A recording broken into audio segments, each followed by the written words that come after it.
la bienvenida a la fiscal general del Estado, Diana Salazar. Señora fiscal, buenos días, bienvenida a nuestro programa. Buenos días, Janet, muchísimas gracias por la invitación. Bueno, la información que últimamente se conoció sobre el paradero de los involucrados en el último caso que se estaba investigando en la Fiscalía por la compra de insumos médicos con sobreprecio, realmente termina impactando al país. Hay un accidente de avioneta de 4 personas que intentaban huir del país. Entre ellas hay 2 de los involucrados en la investigación por el asalto, yo lo denomino así, al Teodoro Maldonado Carbo y a otros hospitales del IES en Guayaquil. ¿Qué nos puede comentar? ¿Qué detalles ha tenido usted de primera mano de parte de las autoridades peruanas, que es en donde se termina siniestrando esta avioneta que trasladaba a estas personas? Exactamente. La información que nosotros pudimos obtener ha sido compartida y estamos en coordinación desde la Fiscalía General del Estado con la Fiscal General del Perú, quien está compartiendo la información y estamos coordinando todas las acciones para que este ciudadano, que además tiene una orden de detención con fines de investigación aquí en el país, venga y responda por sus acciones aquí en el Ecuador. Se trata de Daniel Salcedo Bonilla. Efectivamente, el día de ayer, a través de un comunicado por parte de la Policía Nacional, se ha confirmado la identidad ya de este ciudadano. Ahora, no sé si nos puede comentar cuáles son ya los detalles de ese vuelo, qué es lo que se conoce hasta ahora, porque de lo que se ha develado, y usted nos confirmará, el señor Daniel Salcedo viajaba con una cédula perteneciente a otra persona que al parecer no tiene nada que ver en el hecho, es decir, viajaba con una cédula falsa, la avioneta también viajaba con una matrícula adulterada. ¿Qué nos puede comentar de los detalles de ese vuelo? Todas las circunstancias están siendo objeto de investigación al momento. Cuando tengamos los informes de manera oficial, nosotros podemos conversar al respecto. ¿Conoce usted el estado del señor Daniel Salcedo, que es un testigo en este momento primordial, no solamente de lo sucedido con la avioneta y los detalles, sino también un testigo principal en torno a este caso de corrupción que usted investiga? Se nos ha informado que el estado de salud es grave y además que ha dado positivo para la prueba del COVID. Entonces hemos solicitado también tanto a las autoridades peruanas como a la Policía Nacional aquí para que a través de sus pares realicen las coordinaciones necesarias, que entreguen toda la seguridad a este ciudadano. Va a ser primordial para llegar al esclarecimiento de este hecho, la forma como salió del país y también las circunstancias que lo involucran en los casos que estamos investigando. Ahora, para evitar, no sé, la desaparición de este testigo, y cuando digo desaparición puede ser en distintas circunstancias, desaparición, digamos, física, que pueda de alguna manera, lo puedan ayudar a escapar en caso de que mejore su estado de salud, pero también puede desaparecer de este planeta porque es un testigo crucial en este caso de corrupción que no sabemos si estamos viendo la punta del ovillo. Efectivamente, como le había referido, nosotros hemos solicitado tanto a las autoridades peruanas a través de mi par, la Fiscal General del Perú, y al Comandante General de la Policía del Ecuador para que active a través de sus enlaces y que le brinden toda la seguridad a este ciudadano para que pueda responder a las autoridades acá en el Ecuador. En esa colaboración, ¿usted envía funcionarios de la Fiscalía al Perú para que puedan recibir información de primera mano? ¿Cómo funciona esa colaboración? En este momento estamos vía telefónica, vía chat, con la señora Fiscal General del Perú, con la Fiscal Ábalos, y ella nos está entregando toda la colaboración y la información, estamos intercambiando y tenemos también, ella ha reiterado la voluntad de colaborar y cooperar con la Fiscalía ecuatoriana. El señor Salcedo permanecerá en la ciudad de Tumbes, en donde está en este momento, o por su estado de salud podría ser trasladado a Lima. Esos son temas que estamos ahora coordinando y que por cuestiones también de seguridad no podemos revelar. Cuéntenos un poco cómo estaba esa investigación, en qué estado estaba en este momento, qué provocó el intento de huida de estas personas. Efectivamente, cuando la Fiscalía General del Estado realizó varios allanamientos y ejecutó las órdenes de detención, entre esas la que pesaba en contra del ciudadano Salcedo, él logró huir. se encontraba en calidad de prófugo, la policía tenía la obligación de desplegar todas las acciones para que él pueda ser detenido, y ahora tenemos esta noticia. Sin embargo, el proceso avanza, que es un proceso por peculado y que tiene relación con la adquisición fraudulenta e ilegal que han realizado de los insumos médicos en esta entidad hospitalaria. Asimismo, están otras personas ya privadas de la libertad, entre ellas la directora y otros ciudadanos. Existe también, y aquí es un tema súper importante, una orden de detención en contra de los proveedores, porque nosotros nos estamos fijando exclusivamente en la acción del funcionario público, pero olvidamos la responsabilidad que tienen aquellos proveedores que, aprovechándose de la emergencia, inflan los precios y tratan de beneficiarse. En este caso, ¿cuáles han sido las acciones en contra de los proveedores? ¿Están también detenidos? ¿Hay órdenes de prisión? ¿Están prófugos? Al momento se encuentra una persona prófuga. Esperamos que la policía despliegue sus acciones para que pueda ella ser capturada y sea presentada también ante las autoridades. Sin embargo, ahora que se han habilitado los plazos en el área penal por parte del órgano jurisdiccional, vamos nosotros a proceder con las respectivas vinculaciones y también con las respectivas formulaciones de cargos en todos los casos. Por ejemplo, el día de ayer, en el caso Mascarillas, que involucra al ciudadano Loja, que dicho sea de paso, también se encuentra prófugo, sobre él pesa una orden de detención desde hace varias semanas atrás. Hemos solicitado a la unidad judicial que señale día y hora para formular cargos. En el caso de los proveedores, se trata de aquellos proveedores que ni siquiera tienen nada que ver con la provisión de medicamentos o insumos médicos en su historial, es decir, se trata de proveedores que venden cualquier otra cosa, su RUC pertenece a cualquier otra cosa diferente a la provisión de insumos médicos. Efectivamente, ese es uno de los elementos que ayudan a sustentar la acusación de la Fiscalía. Personas que tenían como objeto social la realización de cierta actividad económica y resulta que ahora, a raíz de la emergencia, se convierten en proveedores del Estado o de estos insumos médicos. Este ciudadano Loja es el cabecilla de la organización, es uno de los mayores proveedores de insumos médicos para este grupo en el que está relacionado Daniel Salcedo. ¿Cuál es la situación? En realidad tenemos que dividir en dos. El tema del señor Daniel Salcedo corresponde al caso en la ciudad de Guayaquil. El ciudadano Loja es el expresidente del IES y que se encuentra en calidad de prófugo por el caso de las mascarillas.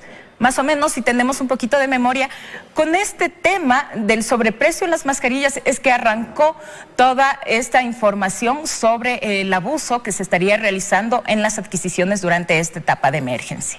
Y en ese caso, el de las mascarillas y en el que relaciona al director del IES, ¿qué otros involucrados hay? ¿Qué información se ha podido recabar hasta el momento? Van a ser objeto de procesamiento el ciudadano Loja y 7 personas más, entre personas que formaron parte de esta comisión técnica que ayudaron a que se realicen estas adquisiciones y obviamente también se encuentran los proveedores. La Fiscalía está ampliando su ámbito de investigación y no únicamente estamos nosotros investigando la acción del funcionario público, también tienen grado de responsabilidad los proveedores porque son ellos quienes o facilitan, prestan o se benefician por subir los costos. ¿Los otros 7 involucrados están detenidos, están ubicados o también están prófugos?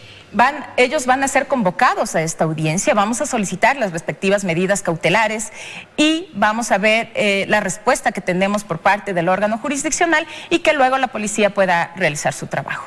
Volviendo al caso del señor Salcedo, ¿se está investigando también aquí a la DAC para saber cómo se permitió la salida, en qué circunstancias se permitió la salida de esa avioneta y cómo estaba registrada? Porque se dice que estaba con una matrícula adulterada. ¿Cómo lo dejan salir? Y según se entiende, estaba con destino o señaló un destino Isla Apuná, pero se desvía hacia el Perú. ¿Eso quién lo controla? Además que están cerradas las fronteras y no podían ingresar al Perú.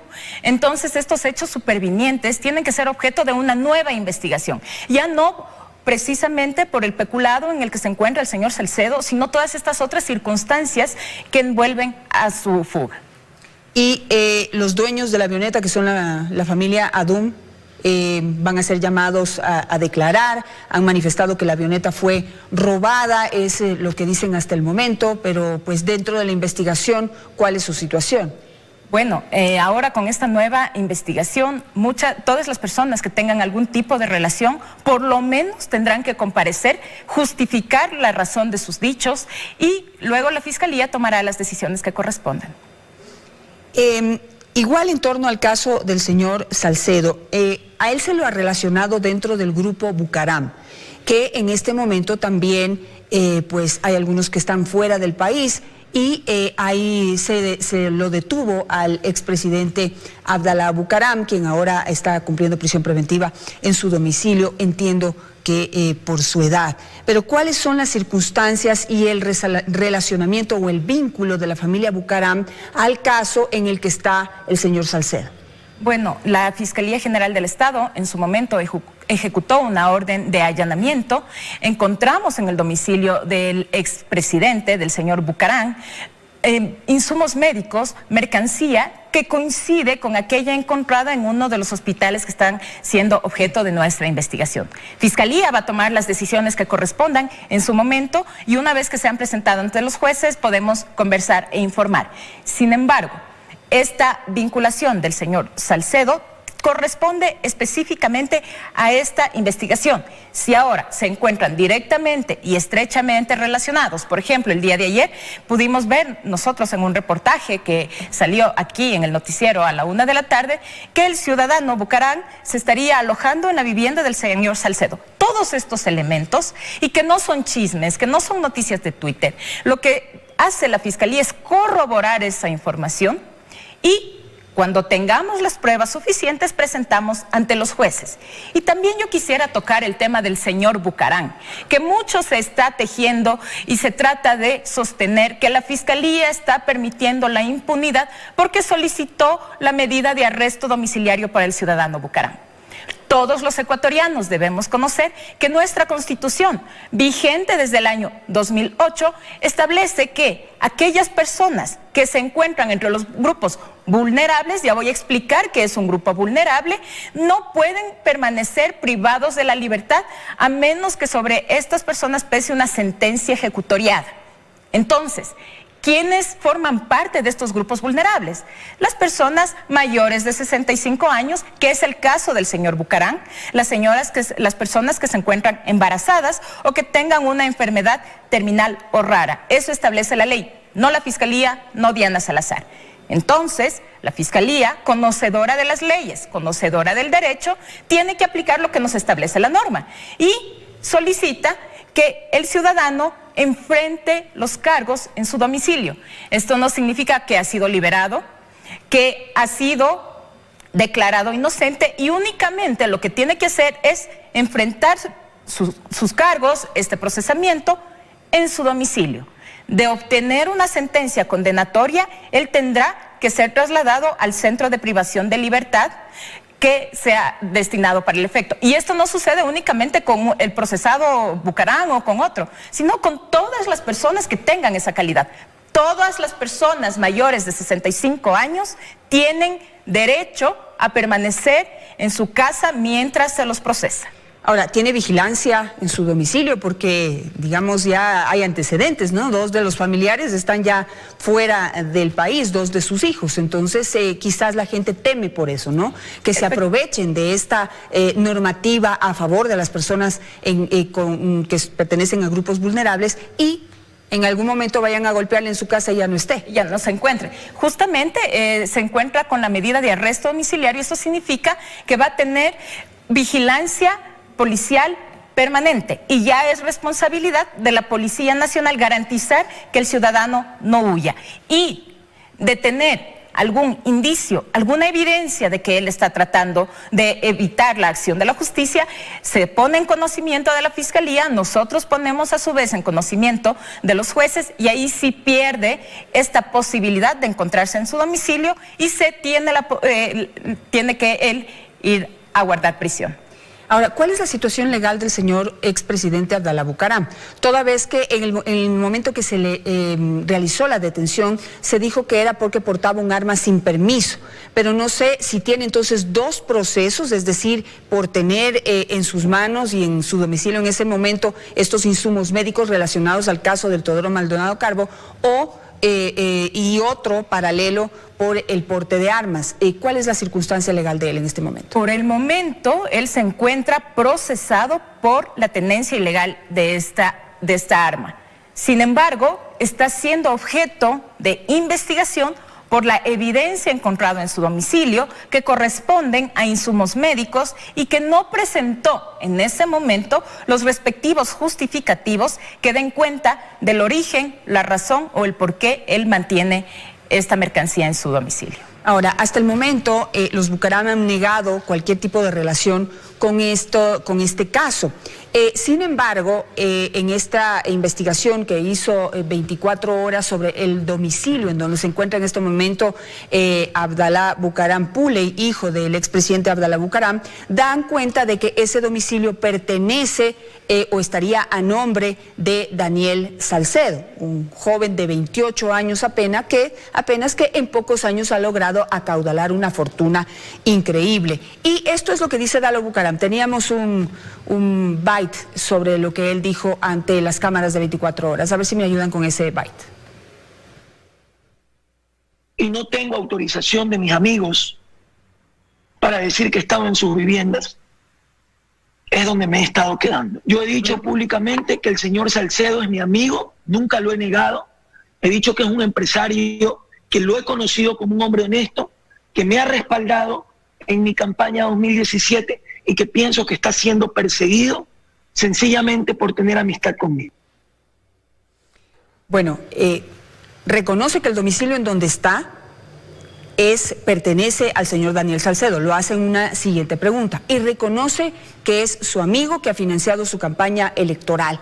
Eso la Fiscalía lo podría tomar como un vínculo directo entre el señor Salcedo, principal involucrado en el caso de los insumos médicos, con la familia Bucaram. Es un indicio nada más. Nosotros tenemos que ejecutar otro tipo de acciones y diligencias para obtener pruebas que luego tengan la posibilidad de ser valorada en los tribunales. Esas investigaciones se están dando. ¿Cuál es el proceder de la Fiscalía con el caso del señor Abdalá Bucaram Puley, que está fuera del país? Eso causa frustración, señora fiscal, porque parece que todo va a quedar en impunidad, por lo que dicen abiertamente estas personas sobre sus relaciones con los corruptos y sobre lo que la Fiscalía pueda hacer sobre, digamos, de lo que se puede hacer en otro país. La Fiscalía ha dado muestras, en primer lugar, de que la reserva es fundamental para tener éxito en los casos. Entonces, yo no puedo en este momento exponer qué acciones, qué medidas estamos tomando o desplegando para evitar que estos casos queden en impunidad. Lo que sí le puedo asegurar es que no estamos descuidados, de que estamos trabajando, pero siempre en silencio. Y ya los resultados, cuando sea el momento indicado, pueden ser expuestos. Otra de las develaciones que se ha hecho en los reportajes del noticiero 24 horas es que otro de los hermanos de Abdalá Bucaram Puley y otros de los hijos del expresidente, Michel Bucaram Puley, estaría relacionado directamente en una de las empresas con Daniel Salcedo y también ya salió del país. ¿Él también está en la mira?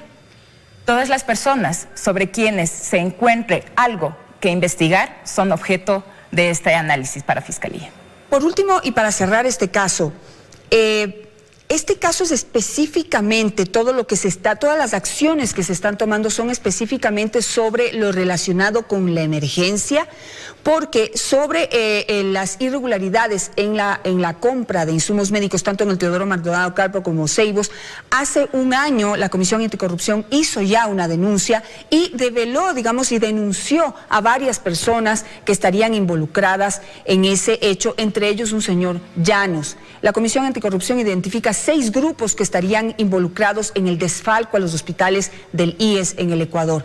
Son 2 investigaciones distintas, están relacionadas en este momento. ¿Qué nos puede decir? Son varias investigaciones. De hecho, algunos casos que fueron denunciados en su momento por la Comisión Anticorrupción ya se encuentran en instrucción fiscal. En este tema también contamos con un informe con indicios de responsabilidad penal y que data del 2018. Entonces lo que estamos haciendo es recabando toda la información y agrupándolo según los temas para que puedan ser objeto ya de procesamiento. ¿Cuándo usted podrá tener ya, digamos, resultados en torno a estas investigaciones que está realizando? Los resultados se van a dar cuando obtengamos las primeras sentencias. En este momento estamos en la instrucción fiscal, es decir, ya en un juicio. Tenemos que cumplir el tiempo establecido por la ley, que son 90 días. De existir una vinculación, se amplía por 30 días más. Viene una segunda etapa intermedia para ver si se los llama o no a juicio. Posteriormente viene el juicio y ahí tendremos una sentencia.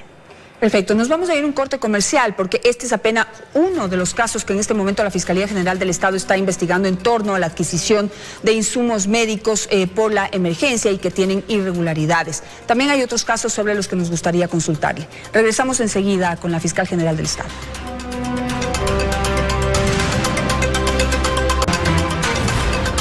A esta hora de la mañana continuamos la entrevista con Diana Salazar, fiscal general del Estado. Señora fiscal, terminamos el caso de Daniel Salcedo y la relación que tiene o supuesta relación que tiene con los Bucaram y otros actores. Pero hay otros casos que realmente han causado asombro en el país. Quisiera ir con la situación del prefecto de la provincia del Guayas, Carlos Luis Morales, y el caso detectado allí, también con la compra de insumos médicos. ¿En qué circunstancias está ese caso en este momento? Ese caso, al igual que el otro del Hospital de los Ceibos, se encuentra en instrucción fiscal. La Fiscalía, luego de haber ejecutado sendos allanamientos, pudo ejecutar también la orden de detención. Y quiero ser clara, el señor Morales no fue ubicado en su domicilio. Los teléfonos celulares fueron dejados y abandonados en la prefectura la noche antes del operativo. Dadas las circunstancias y diligencias relacionadas con la Policía Nacional, es que él fue objeto y se pudo dar con el paradero del señor Morales. Fue presentado en la respectiva audiencia de formulación de cargos que la realizó la fiscal provincial del Guayas. Solicitamos de manera fundamentada la medida de prisión preventiva, sin embargo, él obtuvo medidas alternativas. Si nos puede recordar, señora fiscal, ¿en el domicilio de quién fue encontrado el señor Carlos Luis Morales? Él fue encontrado saliendo de una urbanización en la ciudad de Guayaquil, en Suamborondó. ¿Y qué relación tenía con la vivienda en la que estaba allí? ¿Era de algún pariente, de algún amigo, alguna vivienda extra de él? Era de unos parientes de él y que gracias a la información que manejamos con la policía es que pudimos ejecutar esta orden. ¿Otros detenidos o otros relacionados en este caso corresponden a familiares del prefecto? Que están bajo investigación. Los familiares del prefecto, específicamente hijastros y esposa, se encuentran prófugos también. Sobre ellos pesa una orden de detención. No han podido ser localizados aún por la Policía Nacional. Esperemos que en los próximos días logren ejecutar estas órdenes y que puedan ser puestos a órdenes de la justicia. Otras personas que también han sido objeto de investigación, nuevamente proveedores, fueron liberados en compañía del ciudadano Morales. Pero siguen vinculados al caso. Por supuesto. Es decir, son medidas alternativas las que se les Son medidas aplicaron. alternativas. Ellos van a tener que enfrentar estos cargos en su casa, presentándose periódicamente ante el juez o la autoridad y con el dispositivo de rastreo que ellos deben tener ahora. Ahora, en este momento y establecida, digamos, la huida de estos familiares del señor Morales, en este momento, ¿cuáles son las circunstancias del caso? ¿De qué se les acusa o de qué se sospecha? ¿Cuál es la relación entre unos y otros? Quisiera que usted lo diga. Es el caso de tráfico de influencias por el momento. ¿Por qué razón? Porque existe vínculos de contratación y con las empresas en las que están directamente relacionados sus familiares. Los funcionarios públicos no podemos contratar con empresas relacionadas con nuestros propios familiares. Ese beneficio está prohibido por la ley, o esa posibilidad, más bien. Entonces, ahora estamos investigando, recabando más elementos. No solamente es la noticia que sale en tweet, no, señores, son contratos, son certificaciones, son facturas, es información obtenida de la Superintendencia de Compañías, de la Superintendencia de Bancos, que dan cuenta del tipo penal que es presentado ante los jueces. Y es que aquí sí llamó la atención de la Fiscalía, y también yo había hecho un análisis sobre la actuación de la Administración de Justicia. Y quisiera hacer un paréntesis para este tema de manera general. En primer lugar, no son todos los jueces aquellos que no están luchando contra la corrupción. Tenemos casos que sí dan cuenta de ese apoyo que tenemos por parte de la Administración de Justicia. Pero así como saludamos y felicitamos las acciones de todas las personas, que además no debemos felicitar la acción de nadie, no debemos felicitar la acción de la policía, no debemos felicitar la acción de la Fiscalía y peor aún de los jueces, porque es nuestra obligación y por cumplir el trabajo uno no tiene que ser felicitado, pero sí tiene que ser observado cuando no lo está realizando de manera correcta. Y ese es el análisis que se realizaba y la observación que teníamos nosotros, y decía, en los casos de corrupción muy pocas veces se están dictando las medidas de prisión preventiva, y en los otros, por delitos comunes, sí se lo hace.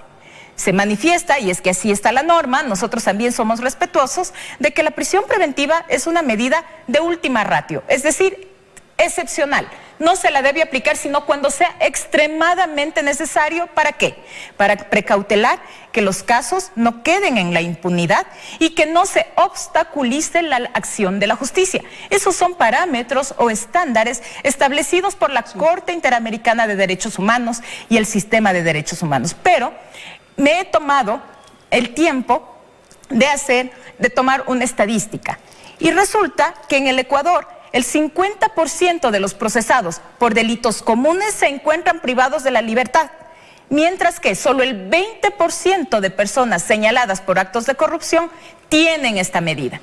Entonces, con estadísticas ahora podemos decir que los jueces están aplicando la excepcionalidad únicamente en los casos de corrupción, y que la regla para dictar la prisión preventiva es para los otros en donde no tienen ningún tipo de factor, sea económico o de influencia política u otro factor. Solo para los de cuello blanco, entonces. Son los conocidos delitos de cuello blanco. Y gravísimo lo que usted denuncia. Quisiera saber, y volviendo al tema del prefecto, porque no solamente nos ha impactado los casos en donde ha habido corrupción, donde ha habido sobreprecio e insumos médicos en medio de una pandemia, es decir, en donde han robado un pedazo de la salud de la gente que más ha sufrido en esta pandemia. ¿Cuánto le alivia en el caso el hecho de que él mismo denuncie a sus familiares, es decir, a sus familiares políticos, en este caso, no sé cómo se llaman, los hijastros y la esposa? Todas las personas tenemos la obligación de denunciar cuando podemos tener acceso o conocimiento de un hecho punible, pero eso no nos exime o excluye de la posible responsabilidad que podríamos tener, porque de lo contrario sería facilito, ¿ok? Me descubren, denuncio y entonces ya no me responsabilizan. No, señores, los hechos hablan por sí mismos, las responsabilidades están ahí y por eso es que la Fiscalía las presenta. En el otro caso, municipio de Quito, hay dos investigaciones o dos casos que saltaron a la vista. El uno por transferencias en donde se abusó de el manejo de claves para poder enviar dinero desde el Banco Central a cuentas en el exterior que sabemos ya a quiénes pertenecían.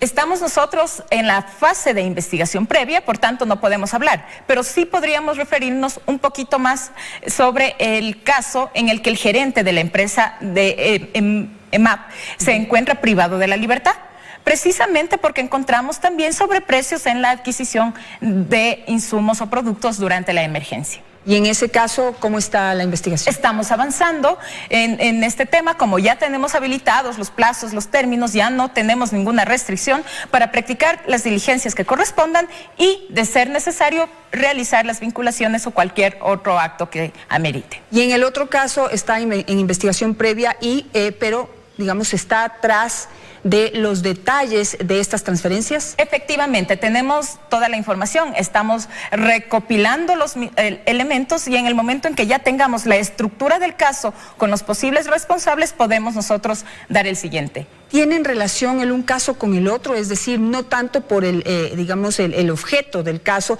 pero sí como un grupo corrupto que estaba haciendo de las suyas dentro de la EMAP. Quizá por los actores, pero son hechos distintos. Entonces, ellos tendrán que responder por cada una de las cosas que han realizado. Hospital de Pedernales, 7,3 millones de dólares que lo sacaron de las cuentas del Banco del Estado inmediatamente y que se supone debían ser destinados a la construcción de este hospital. Hay un detenido que es el asambleísta Daniel Mendoza. ¿Cómo está ese caso? Son varios los detenidos en realidad. En un primer caso por lavado de activos, ahora por el delito de delincuencia organizada. En el primero, en el que fue encontrado el asesor del asambleísta, ahora también privado de la libertad, con dinero en efectivo y varios cheques, 1.600.000 dólares de evidencia, y adicionalmente, como es un tema relacionado con lavado de activos, logramos que la señora jueza de garantías penales en Manabí disponga la retención e inmovilización de todas las cuentas. Ese dinero no se ha perdido porque fue puesto en una póliza de inversión. Entonces, estamos en esa etapa y esperamos que una vez que tengamos sentencia, este dinero pueda ser recuperado por parte del Estado. Es que esa viene a ser la acción y el siguiente paso, porque no basta únicamente con el allanamiento, con la detención, con el procesamiento. Tenemos nosotros que llegar a sentenciar a las personas si es que han cometido un delito. Y solamente ahí vamos a comenzar a recuperar el dinero que se han sustraído. En este caso quisiera que nos comente un detalle, porque el momento de la detención del asesor del señor Daniel Mendoza se produjo en medio de una discusión política en la Asamblea Nacional y se ha intentado relacionar un caso con el otro. Pero ¿por qué? ¿Qué sucedió en el momento de la detención del señor asesor de Daniel Mendoza? Le puedo contar que fue una fatal coincidencia. Nosotros veníamos realizando seguimientos, haciendo uso de técnicas especiales de investigación, en este caso interceptación telefónica, y puedo conversar ahora porque ya está en instrucción fiscal. Fueron 2 meses de investigación en el que nosotros escuchábamos las intenciones que tenían estos ciudadanos de cambiar los cheques en Banecuador. Todos los días iban a ir a la entidad y teníamos la estrategia de que en el momento en que ellos concurran al banco, ahí arrancaba el operativo. Resulta que durante 2 semanas dijeron, mañana voy, todos los equipos desplegados, listos para hacer, y precisamente ese día concurrieron a la entidad. La Fiscalía es totalmente ajena a los momentos políticos, separación total. Realmente no le interesa mucho si está en la votación o si se le va a caer la ley o no tienen quien la presente. No le interesa. A la Fiscalía le interesa buscar los hechos y que los responsables puedan ser sancionados. Nada más. Que no me vengan a decir que cuidado con la ley que se le cae, que no van a tener el veto o que me van a hacer el juicio político. Ya he dado muestras de que somos totalmente independientes y que no nos van a unir por más que quieran, con las acciones políticas que tenga que desplegar para sacar a las actividades del país. Ahora, ¿el dinero cobrado corresponde a la coima que habrían estado recibiendo? Que también sorprende, o sea, del mismo Banecuador sacan la coima. Depende, corresponde precisamente a la coima, al soborno que estaban ellos teniendo y que tenían que efectivizarlo. La persona responsable del consorcio Pedernales entrega de 10 cheques de 40.000 dólares como parte de una cuota. En este caso, así como en otros, también tenemos registros contables en los que se indica cuota asambleísta 360.000 dólares, cuota director del SECOP, cuota Tamayo 320.000 dólares. Así iban registrando poco a poco según los movimientos que estaban haciendo. Y esto se relaciona con las llamadas telefónicas a las que teníamos acceso, con los chats de teléfonos que dan cuenta de todo el reparto que estaban realizando. Una última pregunta por tiempo, aunque se me quedan varias, pero creo que esta es importante. Detrás de todo esto, digamos, detrás del hospital de Pedernales hay una denuncia en el sentido de que varios hospitales habrían sido entregados a varios asambleístas, es decir, que fueron entregados como una cuota política. ¿Eso está siendo investigado? ¿Quién entregó los hospitales a los políticos? Como le decía, los temas políticos son absolutamente ajenos de la Fiscalía, pero si las personas que acuerdan y que dan la posibilidad de que los sobornos lleguen a ciertos funcionarios, también tienen grado de responsabilidad. Aquí nadie está sobre la ley. Me quedo con eso. Gracias, Gracias fiscal, por estar esta mañana con nosotros. Aquí también terminan los desayunos de 24 horas. Nos vemos el día de mañana con más entrevistas. Que tengan un buen día.